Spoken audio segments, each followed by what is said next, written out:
Chase Elliott wins on a road course again and heads to a place where he's been very strong over his career as the round of 12 begins in Dover. Kyle Busch continues to struggle but finds himself in first place regardless, with Martin Truex Jr. right on his heels and feeling confident after winning at Dover earlier this May. CG and I are going to preview this round with updated playoff standings, key driver analysis, odds, picks, fantasy talk, and more on Prime Sports NASCAR for this Friday, the 4th of October, 2019 on the Prime Sports Radio Network. Brought to you by RaceReviewOnline.com, RotoWire.com, and Covers.com. Make sure to visit Covers Experts at experts.covers.com, and you can take 50% off any purchase by using the promo code PRIME50. That's PRIME50. Okay, CJ, so one round in the books and 4 drivers eliminated. So I was going to ask you what your biggest surprise with the first round was. I'm assuming it's Kurt Busch. Yeah, just came out of the gate terrible. I think he described it as pathetic or something to that effect. Just nothing, for whatever reason, worked for them throughout those 3 races. And, he just dug himself such a big hole. Impossible to get out of. He was in a must-win situation last week on the Roval. We'll see what he can do over the rest of the season. I think he's still got a shot because that team has been strong all year. But, yeah, those first 3 races, this first round, complete disaster for him. Definitely the biggest shock. All right. Now, we have – what do we have? 12 – actually, we have, 12 drivers to go. Correct. We're going to get down to 8 after 4 races. Talk about these next 3 tracks and whether they're – when you're taking a look at the field and the drivers that are going to be on the bubble the most, because we would expect Kyle and Truex are probably going to move on, right. Drivers like that. So which drivers are going to have advantages or disadvantages over these next 3 tracks? I think the drivers, really honestly, in the last 4, in other words, those that kind of skidded through or maybe just made it through that last round are going to be the ones that struggle, because the ones that are in the top 8 have been really strong pretty much all year. So I'm talking about Bowman, I'm talking about Byron, Clint Boyer, but I would also throw Ryan Blaney into that group because he's not had the success, certainly this season, that Logano and Keselowski have had. He struggled a little bit in the first round. Points are reset, and now he's down in the bottom 4, so he's already got a hole that he's got to dig out of.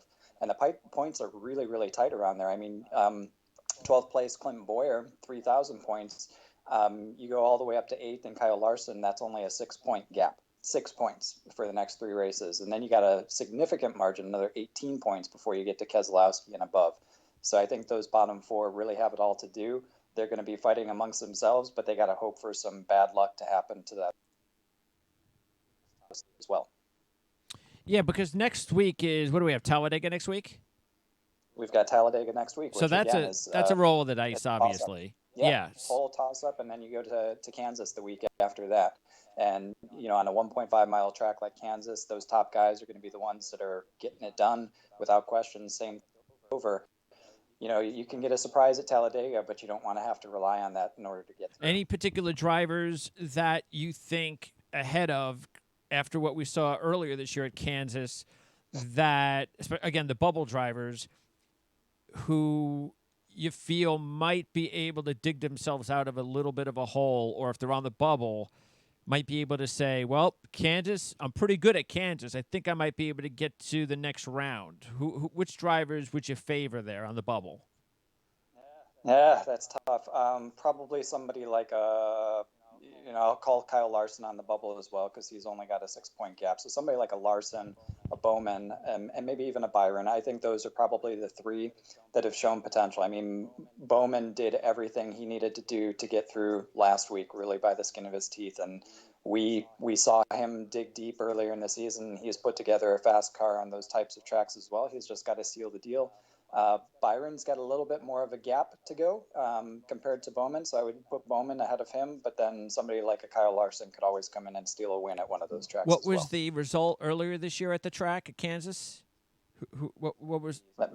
Check that out. I'd like to see exactly how things worked out there, because was that the time that Bowman was doing well? It was, yep. So Bowman finished second. That was one of his runner-ups. Okay. Correct, right? Yeah. So that was one of his. He started fifth place. That was one of the string where he had the finish, and his famous line back at that time was, "I'm sick of finishing Yeah. second. It's time for me to win a Okay. race." And he went out and did that. So Boyer was okay. He was in fifth place there, but Bowman really shot up there. So being teammates with Byron, just like I said, those two guys have put together pretty stout cars at a few races in this first Okay. round. If they don't make any mistakes, they can be feeling confident, but obviously you want to get it done sooner rather than later, and you definitely don't want to be relying on Talladega. Who are you going to knock out of this upcoming round? Yeah, really tough. It gets significantly tighter now. I'm honestly looking at Blaney. I think Blaney goes for sure. I think Byron struggles and doesn't make it. Okay. The next two really difficult, but I'm probably going to put money on somebody like Keselowski, maybe even a Logano not getting through. Really? Yeah. I mean, look at Talladega. One wreck early on in the race, and if you don't perform at the other two tracks, you're going to get So you knocked like out Boyer because to go somebody. through? I actually don't like Okay. Boyer. So I think Boyer's going to drop out, but I think So I Boyer, think Blaney, Byron, you think yep, they'll and I miss think it? Bowman. Correct, and I think Bowman will squeak through, Okay. and it's either going to be Keselowski or Larson that fall. All right. So Kozlowski, Logano, or Larson, one of those three. All Correct. right. And taking a look at this week's race, because this is a track that unfortunately, I got to tell you right now, I think this is one of those racetracks that needs to move out of this schedule. We shouldn't have Dover in a playoff race. I didn't think it was fair when Jimmy Johnson was dominating all those years, and this was such an easy track for him. And now you look at the contenders for this race, and there really aren't many. There's just a No. few drivers that have a really good history here, and then a whole bunch of other playoff drivers that, and, I mean, you can even talk about Denny Hamlin, who's never won here. Logano's never won here. Blaney hasn't done much here. He's never led a lap. So I don't now I think they've changed a few one maybe next year the schedule where they're bringing which changes are they making next year as far as racetracks that will not be in the playoffs next year? Do you remember? I'm trying to think off the top of my head as far as the playoffs. I know we've got the doubleheader at Pocono. I know we switched the date of Daytona, that traditional race. So let me Because the see if I Daytona can. is now going to be the last race before the playoffs. Correct. So we've got, looks like Martinsville is actually going to move to the second to last race of that season. You're going to have Texas, Kansas, the Charlotte Roval, Talladega, Las Vegas, Bristol is into Bristol's the in, so definitely playoffs. someone's out. Correct. And that would be Dover. Oh, they heard me. Yeah. Thank you. Yeah, that was, there you go. All right, So you good. got Richmond and Bristol, two short tracks right in September there for the second and third rounds of that, or Okay, races of cool. that first round. Excellent. Because this track should not be in the playoffs. And as we look over our picks, who was it? Eric had the first pick this week? Yes, he did. Eric had the first pick, and he went with Chase Elliott. And I went with Truex, and you went with Harvick. And I had the second pick. And really, there's only 5 drivers that, and because I'm not going to put Jimmy Johnson in there because he's no longer, even though he's got a great resume here, it was a while ago. So really, we only have 5 drivers that have good resumes that are playoff contenders. We've grabbed 3 of them. The other 2 are both Kyles, Busch and Larson. Yep.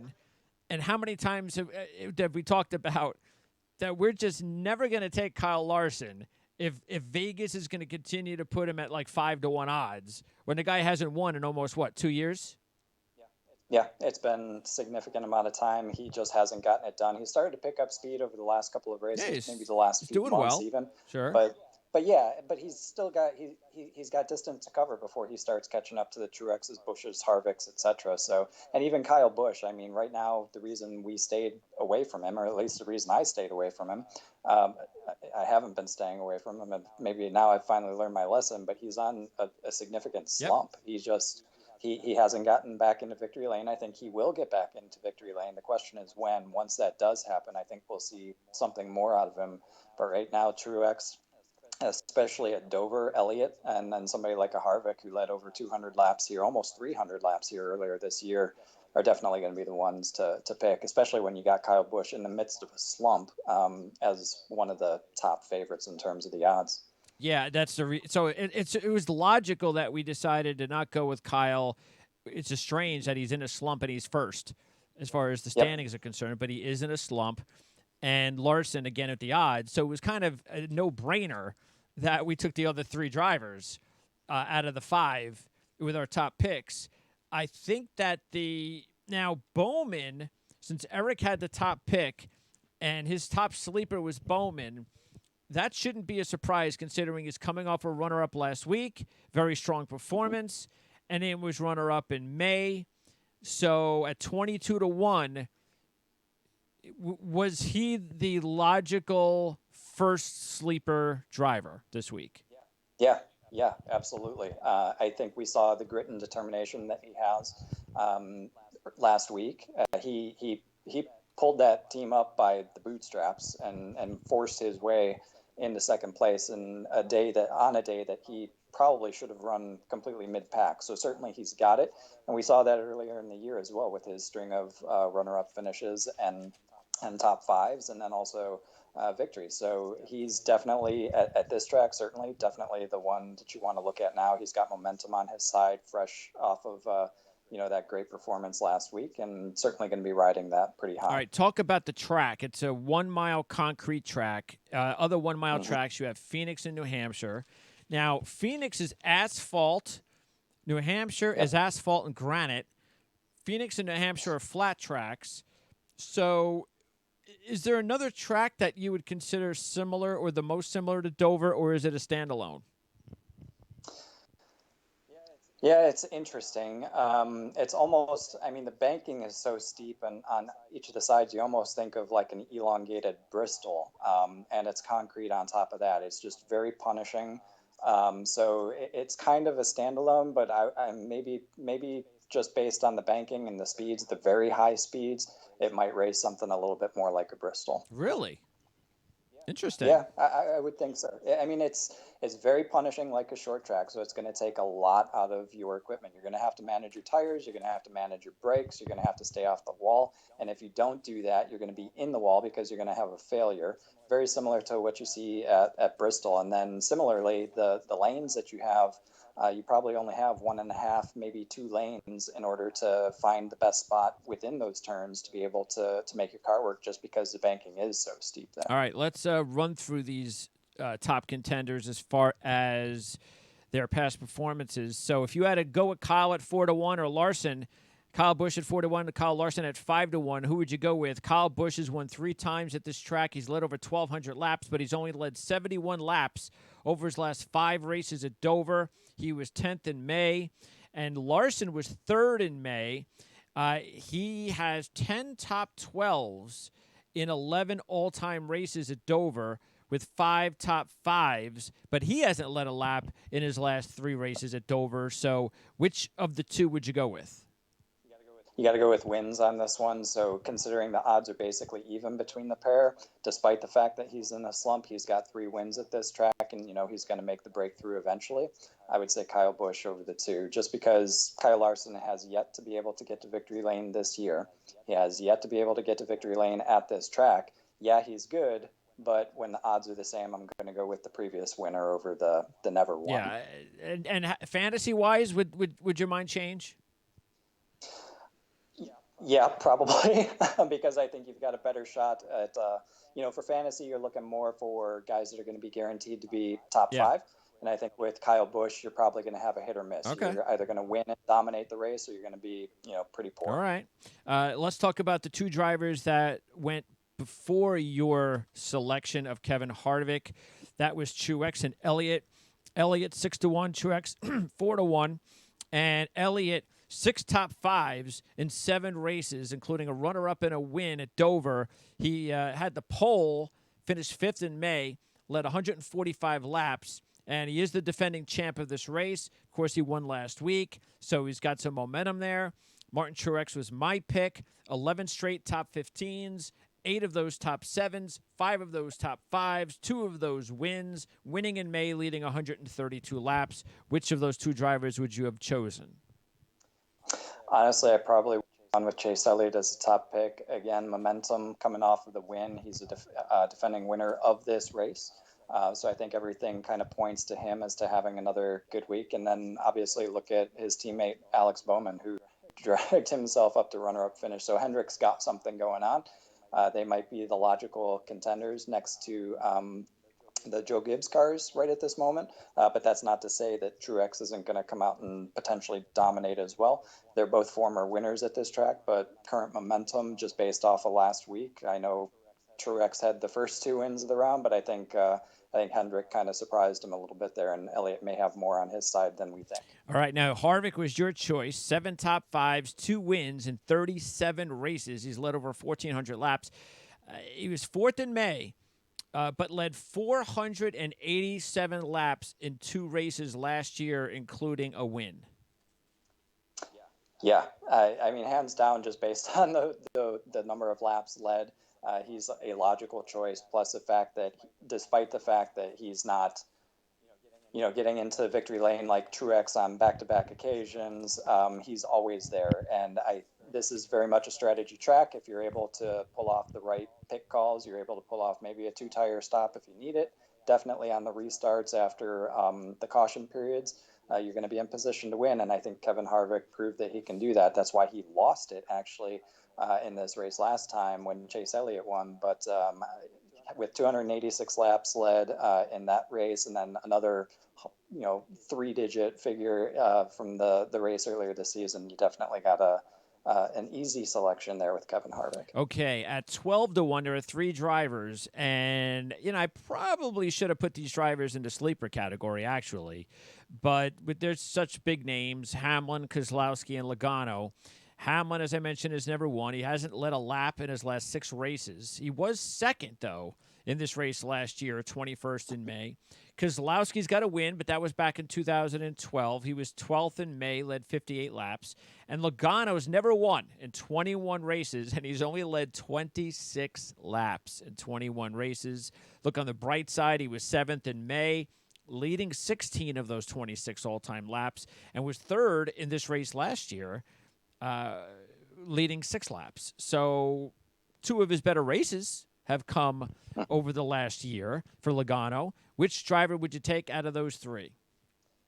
So I would go with Denny Hamlin. I think that he and Joe Gibbs Racing certainly have the edge over Penske, whereas Hendrick is clearly catching up and making up ground. I don't see Penske necessarily doing the same thing. However, if you are going to go with one of the Penske guys, Logano's been really good at coming out of the gate, qualifying well, and getting those early stage points. It's just toward the end of the race that he starts to fall off, I think, is the current trend for him. So out of those bunch, I would rank them Hamlin, then Logano, and then Keselowski. All right. Now, as far as some of the other sleepers, again, Bowman is the logical top sleeper, but you got some others. And let's see, Boyer, Byron, Suarez. You've got Almirola. I have Suarez. Let's talk about the others first of all. I would say Boyer, Byron, and maybe even Jimmy Johnson, because Johnson's been better lately. This is such a great track for him. So who knows? He's 25-1. Byron was 8th in May, so maybe he'll get some tips. And then you've got Boyer, who, even though he's only led 83 laps in his career here and never won, he was 9th in May.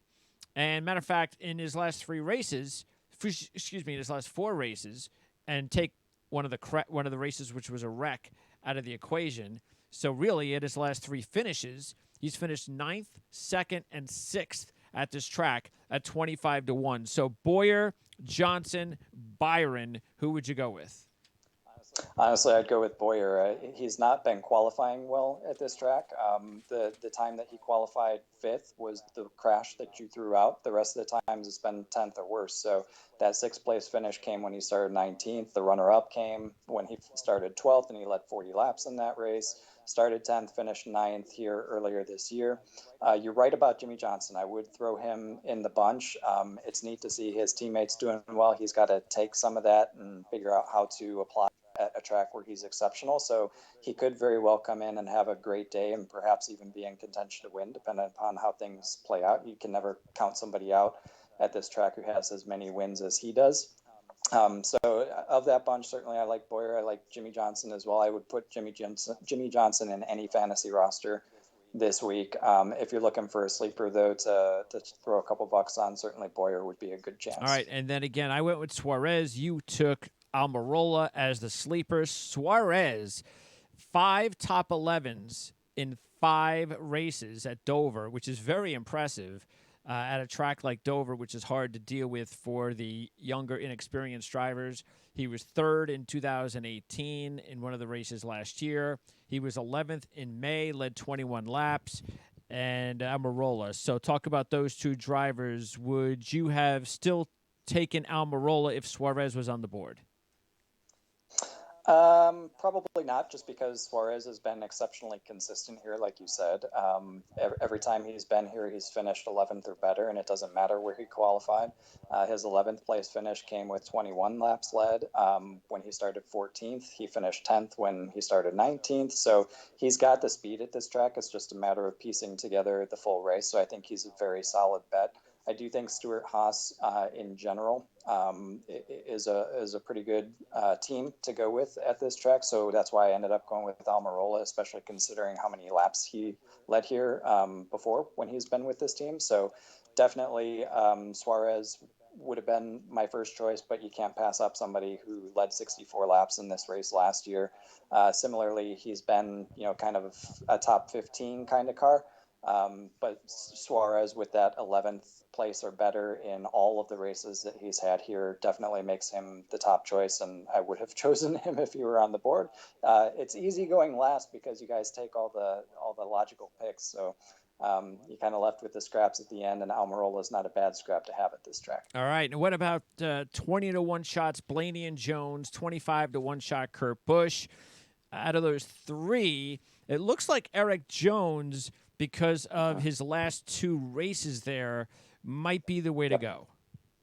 Absolutely, yeah. Just because Jones has had a couple of bad races and got knocked out of the playoffs doesn't mean that he can still. Oh, he's got a lot to drive for. Can't still be absolutely. He's still extremely strong, and I think maybe even with the pressure off of him, maybe he's got something to prove. Maybe the pressure is off. Maybe he'll be right back. But the last 2 races, 4th and 6th, clearly, definitely a driver to go for. Kurt Busch, his problems might run a little bit deeper. I think they'll overcome it by the time the year is over. But I think Eric Jones, one of them was a penalty. So tell me that a penalty is something that he as a driver necessarily did wrong. I would put that more on the team. It's not like he made a mistake. So I think he's going to come back strong, and probably even stronger than Kurt Busch. So I think he's head and shoulders above there. All right. So as far as our fantasy standings, Eric vaulted to the top, going with he had his top 2 drivers in a big points race. So Chase Elliott got the win. Alex Bowman finished 2nd, so he gobbled up 550 points from 2 drivers, and so he now has the lead. You're in 2nd. I'm way back now because Hammond and Kyle have cooled off, and so we move on to the round of 12, where winning a race, you get 600 points. Even better. Even better. So there's still a long way to go, the way the points system works out. But you got to win races at the big time of year, just like in NASCAR, just like in the Cup Series. Absolutely. So absolutely. Elliott, obviously I knew when Elliott crossed the line, it was Eric taking the lead in the standings without question. He's the only guy who's got, you've got 2. I think he's got 3 guys that are over 1,000 points. I've only got 1. So it's logical, obviously, that he would be taking the lead, but still got a lot to race for, a lot of points coming up. All right, so that's going to wrap it up. What are you going to be doing with RotoWire.com this weekend? This weekend, we just got NASCAR, so IndyCar is over. Formula One is on a break, so we'll be focusing on the first round of the round of 12. We'll have the fantasy preview up tonight, if not first thing tomorrow morning. morning after qualifying, and then we'll have the race recap up within 24 hours after the finish Sunday afternoon. And who's going to win the championship right now? Who's your pick? I got to go with Truex. I mean, you can't win 2 out of the first 3 races and have as many stage points as he does. I think those points are going to carry him through, even if he ends up hitting a slump. And then when it comes down to a one-race deal, he's got that experience. I think that he's got the edge at the moment, so I would put Truex. And a sleeper? Sleeper.